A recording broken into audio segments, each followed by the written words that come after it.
फक्त 5 ते 10 मिनिटांमध्ये मी या ठिकाणी वर्णन करणार आहे.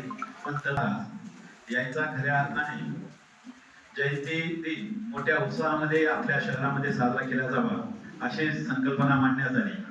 आणि मांडण्यात आल्यानंतर तर कसा करता येईल, मग त्यासाठी प्रस्ताव काही ठेवण्यात आले. मोटरसायकल रॅली करता येईल का, मग असे वेगवेगळे विचार विनिमय घडून आला. आणि विचार विनिमयामध्ये करायची, पण मोटरसायकल रॅली काढत असताना जरा समन्वयाचा थोडा अभाव झाला, त्यामुळे का भेटला. आणि तेवढ्या अवधीमध्ये सुद्धा आपण काही कोणाला देणगी मागितलेली नव्हती. फक्त सांगितलं रॅली करायचे आपल्याला, संतांचे जगणारे महाराज यांची माहिती इतर समाजापर्यंत पोहोचण्यासाठी मोठ्या प्रमाणामध्ये शहरामध्ये आपल्याला बॅनर लावायचे आहे. आणि फक्त आपण ग्रुपवर फक्त लोकांना सांगितलं, ज्यांची इच्छा आहे त्यांनी ठरलेली फीस प्लस फक्त 250 रुपये देणगी अशी आम्ही एकत्रित केली. आणि त्याच्या माध्यमातून कार्यक्रम अपेक्षेपेक्षा चांगला यशस्वी झाला असं आम्हाला तरी वाटतं. कारण का आम्हालाही वाटलेलं होतं की पहिलाच वर्ष होता, चांगला प्रतिसाद भेटला. आणि आपण जो काही प्रतिसाद दिला त्यामुळं आमची आता चर्चा सुरू झाली होती की पुढच्या वर्षी रॅली आपल्याला जोरदार करायची. आणि हे करत असताना त्याच्यामध्ये शोभायात्रा आपल्याला ठेवायची. म्हणजे त्यामध्ये आपला तेलघाणा असेल, संतांचे जगणारे महाराजांच्या वेशभूषेमध्ये कोणी असेल, तर असं काही ठेवून रॅली आपल्याला करता येईल का, तर यासाठी आपण विचार करणार आहोत. मला वाटतं आपली इच्छा आहे का नाही, आपण एकदा होकार देऊन सांगावं, काढायचे का? ठीक आहे. आपसात आपला असा चांगला प्रतिसाद राहिला तर काम करणाऱ्याला सुद्धा हुरूप येईल. आणि कोणावर आर्थिक भार आपण जास्त टाकणार नाही याची दक्षता सुद्धा आपण घेणार आहोत. ठीक आहे. आपण हे जे काही सहकार्य केलं, आणि महत्वाची गोष्ट म्हणजे काल आपण पाहिलं की गोदावरी परिक्रमा होती आणि त्यामुळं भगवे झेंडे लागलेले होते. आणि ते लागल्यामुळं आपण जे बॅनर रस्त्याने लावलेले होते बोलता, त्याला लुक अजूनच चांगलं आलेलं होतं. आपण त्या हिंदुत्ववादी संघटनेने जे काही काम केलं होतं त्यांना काढू नका सांगितलं, पण सकाळी महानगरपालिकेनं होते काढले.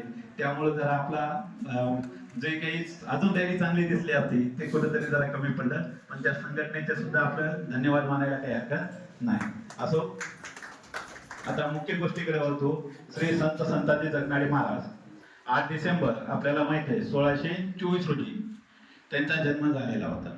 संतांचे जगणारे महाराज हे खऱ्या अर्थानं संत तुकाराम महाराजांच्या सानिध्यामध्ये राहिलेले होते आणि त्यांच्या 14 प्रमुख टाळकऱ्यांपैकी एक होते.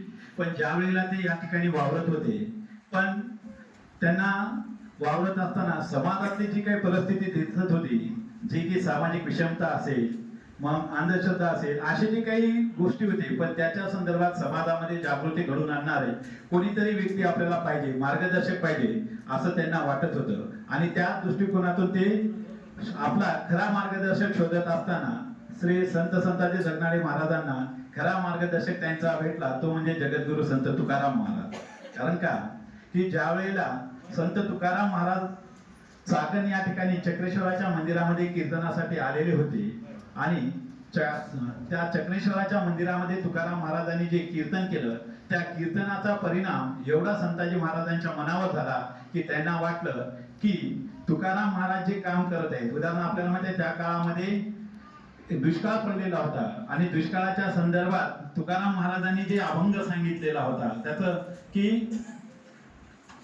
दुष्काळ पडला आणि मला जगाचा एवढा कळवळा का आला, तर खऱ्या अर्थानं कळवळा येण्यामागचं कारण म्हणजे जी काही परिस्थिती आहे याच्यावर त्यांनी भाष्य केलं. आणि एखाद्या संताला या लोकांबद्दल एवढं प्रेम वाटत असेल, एवढा कळवळा असेल, तर असाच व्यक्ती आपल्याला खऱ्या अर्थानं मार्गदर्शन करू शकतो, मार्गदर्शक ठरू शकतो असं संताजी महाराजांनाही वाटलं. आणि त्या अनुषंगाने संताजी महाराज त्यांच्या सानिध्यामध्ये आले. आणि आपल्याला माहित आहे ज्याच्या सोबत आपण राहतो त्याचे गुण आपल्या अंगामध्ये यायला सुरुवात होतात. ज्या पद्धतीने संत तुकाराम महाराज कीर्तन, अभंग वगैरे सादर करत होते, त्यामुळे सानिध्यात राहिल्यामुळे संताजी महाराजांना सुद्धा असे अभंग वगैरे लिहिण्याची सवय लागलेली आपल्याला दिसते.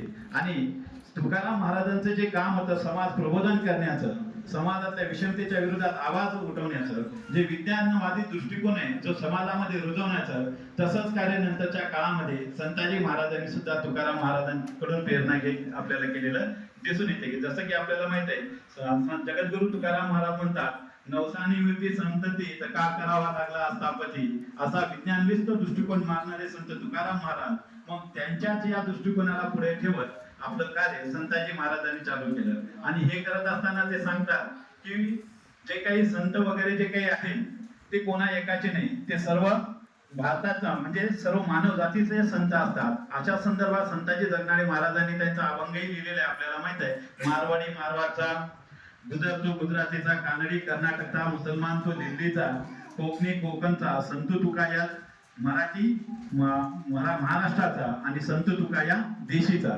म्हणजे त्यांनी सांगितलं की संत तुकाराम आणि संताजी यांची जी काही जोड गोडी आहे ही कोणा एकाची नाही, ते संपूर्ण भारत देशाची आहे. म्हणजे संत त्यांचा उद्देश असा होता की आपला जे काही मन आहे ते अतिशय उदार ठेवलं पाहिजे. एवढंच नाही, तुकाराम महाराजांच्या सानिध्यामध्ये राहत असताना संताजी जगनाडे महाराजांनी अनेक अभंग लिहिले. पण ते सांगत असताना ते सांगतात की माणसाचं काम असं असलं पाहिजे की त्या कामाची कुठेतरी कदर झाली पाहिजे. या संदर्भात संताजी जगनाडे महाराजांनी एक अभंग आपण त्यांचा वाचण्यात आपल्याला आलेला असेल. जन्मोनिया इलोकी काय केले, जन्मोनिया इलोकी काय केले, पुष्कळचे धन मिळविले, अनेक मिळवली वतनवाडीची, स्त्री आणि पोर अवकाशी, संतू म्हणे मागे ते सरावे